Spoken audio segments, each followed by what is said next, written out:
Bismillahirrahmanirrahim. Assalamualaikum warahmatullahi wabarakatuh. Alhamdulillah. Alhamdulillahilladzi hamdan katsiran tayyiban mubarakan fihi kama yuhibbu rabbuna wa yarda. Asyhadu an la ilaha illallah wahdahu rabbi la syarika lah. Wa asyhadu anna Muhammadan abduhu wa rasuluhu alladzi la nabiyya ba'dah.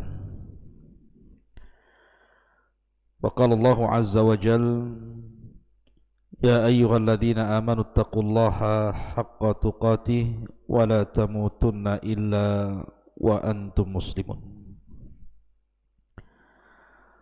Ma'asyiral muslimin yang dimuliakan Allah Subhanahu wa taala.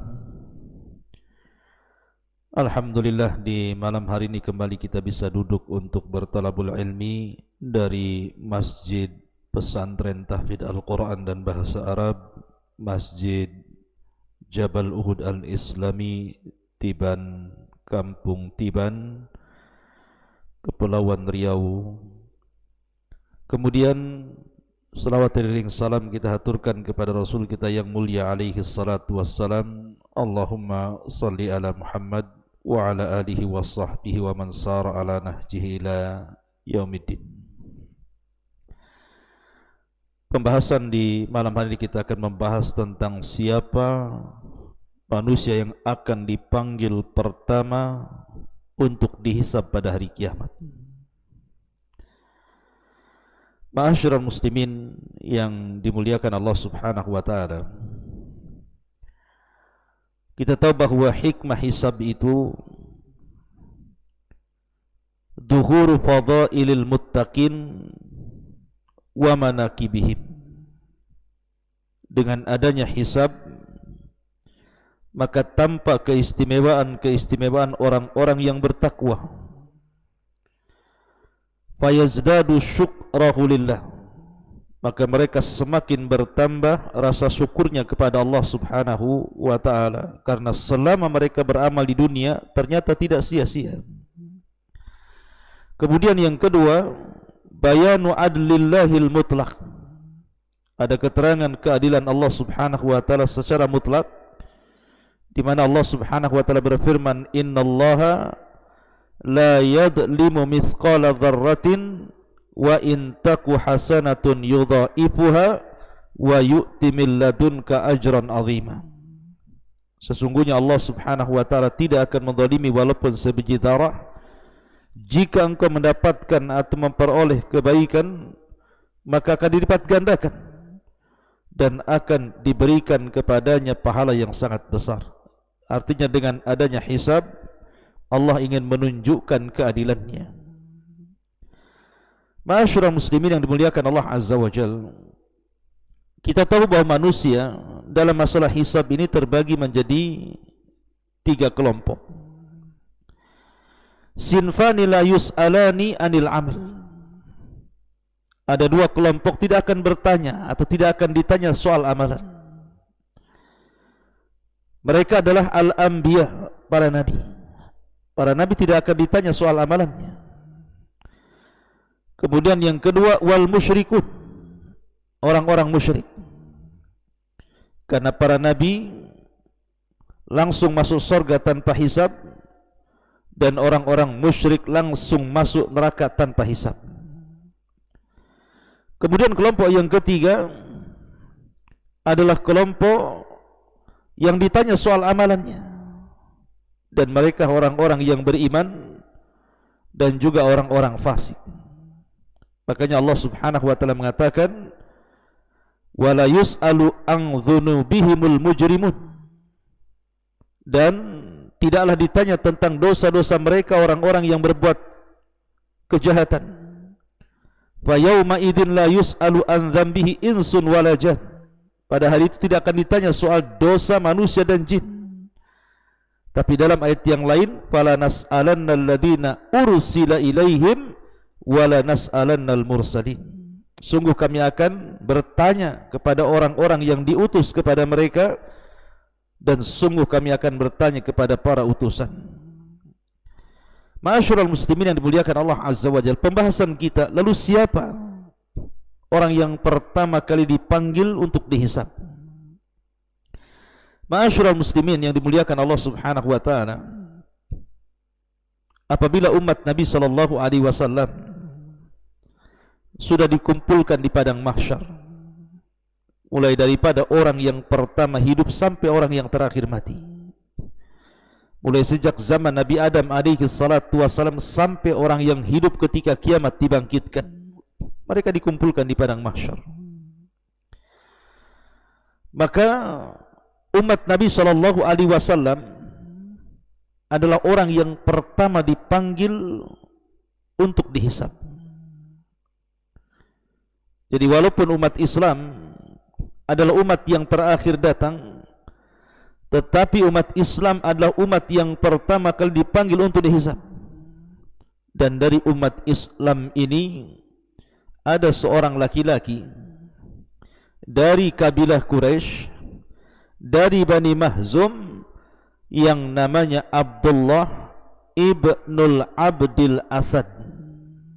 Saya ulangi, ada seorang anak muda dari Quraisy, dari Bani Mahzum, namanya Abdullah ibn Abdil Asad, di mana dia memiliki saudara namanya Al-Aswad ibnu Abdil Asad. Jadi sini ada dua nama. Pertama Abdullah ibn Abdil Asad, yang kedua Al-Aswad ibn Abdil Asad. Dua manusia ini Allah Subhanahu wa taala turunkan ayat yang menunjukkan awal orang yang dipanggil untuk dihisab. Allah Subhanahu wa taala berfirman,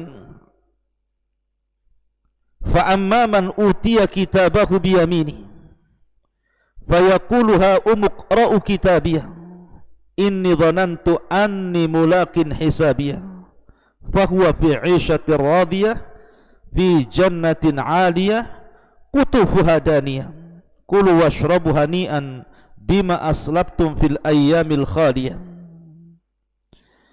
Adapun orang-orang yang mendapatkan catatannya dengan tangan kanannya, maka dia mengatakan, ha umuqra'u kitabiyah, lihatlah, bacalah catatanku ini. Dengan senang dan bangganya dia mengangkat catatannya. Kata para ulama, ayat ini turun kepada Abdullah ibn Abdil Asad karena dia seorang mukmin dan seorang yang beriman, sehingga dia kelak ketika catatan-catatan itu ditebar, kemudian Allah Subhanahu wa taala menyuruh untuk mengambilnya, maka Abdullah ibn Abdil Asad berhasil mengambil dengan tangan kanannya. Makanya Allah mengatakan, fa amman utiya kitabahu biyamini. Adapun orang-orang yang mengambil catatannya dengan tangan kanannya, maksudnya Abdullah ibn Abil Asad. Tetapi al-ibrah bi umumil lafzi la bi khususis sabab. Namanya pelajaran dalam Quran itu bukan sebab turunnya yang khusus, tetapi umumnya lafaz. Adapun kemudian ayat selanjutnya, wa amman utiya kitabahu bishimali. Adapun orang-orang yang akan mengambil catatannya dengan tangan kirinya, ayat ini turun kepada saudaranya Abdullah ibn Abdil Asad yang namanya Al-Aswad ibn Abdil Asad, karena dia kafir. Jadi dua bersaudara, yang satu mukmin Abdullah ibn Abdil Asad, yang satunya kafir Al-Aswad ibn Abdil Asad. Yang satu mengambil catatan dengan tangan kanannya, yang satu mengambil catatan dengan tangan kirinya. Dan kata para ulama, orang yang pertama kali dipanggil untuk dihisab adalah dua manusia ini. Adapun hisab yang baik kepada Abdullah ibn Abdil Asad, adapun hisab yang buruk kepada Al-Aswad ibn Abdil Asad. Ma'asyiral muslimin yang dimuliakan Allah Subhanahu wa taala. Kemudian riwayat yang lain tentang orang yang pertama kali dipanggil pada hari kiamat untuk dihisab adalah sebuah hadis Nabi SAW bersabda, inna awwala munadin min indillah, sesungguhnya orang yang pertama kali memanggil di sisi Allah Subhanahu wa taala yaqul akan berkata, ainal ladzina ajrahum 'ala Allah, di mana orang-orang yang pahalanya disimpan di hadapan Allah. Fayaqumu man afa fid dunya, adapun orang-orang yang suka memaafkan di dunia tiba-tiba berdiri. Fayaqulullah, dan Allah Subhanahu wa taala pun kemudian berfirman, antumul ladzina afautum li bawwa'tukumul jannah, kalian yang sudah banyak memaafkan manusia karenaku, maka kalian berhak untuk masuk ke dalam surga. Dalam riwayat, thawabukumul jannah, pahala kalian adalah surga. Dan dalam riwayat, idza kana yaumul qiyamah sarakha sarikhun, apabila datang pada hari kiamat akan datang orang yang berteriak dan berteriak, ala man kana lahu 'ala Allahi haqqun falyakum, siapa yang memiliki hak kepada Allah Subhanahu wa taala berdiri. Fayaqumu man afa wa aslah, tiba-tiba orang yang suka memaafkan di dunia dan suka memperbaiki kebaikan manusia, maka mereka pun berdiri. Maka Allah mengatakan, thawabukumul jannah, pahala kalian adalah surga.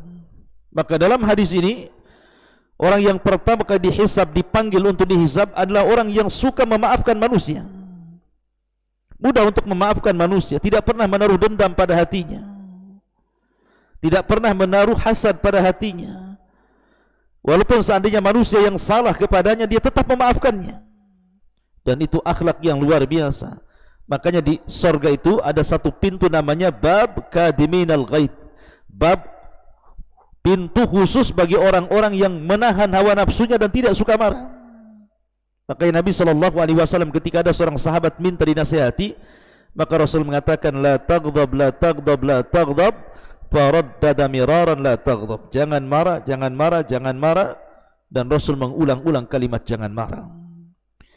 Ma'asyiral muslimin yang dimuliakan Allah Azza wa Jalla, inilah di antara manusia yang pertama kali akan dipanggil untuk dihisab pada hari kiamat. Mudah-mudahan ada manfaatnya. Subhanakallah bihamdika, asyhadu an la ilaha illa anta, astaghfiruka wa atubu ilaik. Allahu ta'ala a'lam. Assalamualaikum warahmatullahi wabarakatuh.